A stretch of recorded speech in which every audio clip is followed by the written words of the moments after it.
বাংলাদেশে 50 বছর ধরে একটি জেলার, একটি উপজেলার, একটি ইউনিয়নে মহিলাদের ভোট নেই। তারা আদৌ পর্যন্ত ভোট দেন নাই। হাস্যকর হলো এটি সত্যি,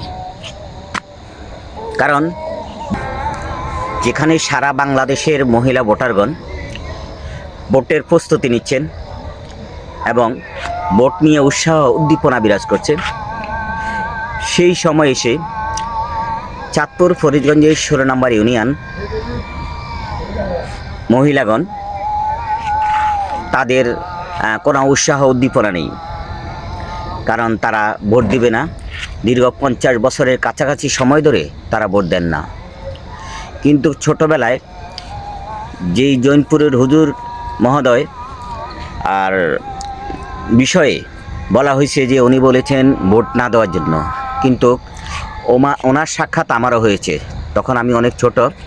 আমার বাবার সাথে আমি বাজারে যাওয়ার সময় আমি কয়েকবারেই ওনার সাথে দেখা হয়েছে।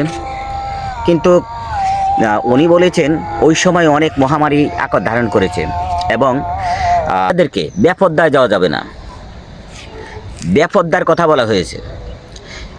এই 16 নম্বর ইউনিয়নের সকল মহিলারাই হাট বাজার থেকে শুরু করে সকল কর্ম পরিচালনা করে, কিন্তু তারা ভোটে যান না। কিন্তু আসলে এখানে বেপরদায় বিষয়ে কথা বলা হয়েছে, বেপরদা না দেওয়ার জন্য। সেই ক্ষেত্রে পর্দা করে তারা ভোট দিতে পারেন, কিন্তু তারা ভোট দিচ্ছেন না।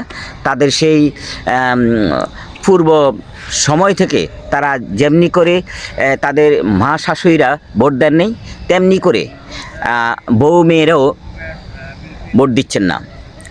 তবে পর্দায় গিয়ে ভোট দেওয়াটা অত্যন্ত জরুরি, কারণ এই মহিলারাও নাগরিক অধিকার আছে, তারাও ভোট দেওয়ার দায়িত্ব রাখে।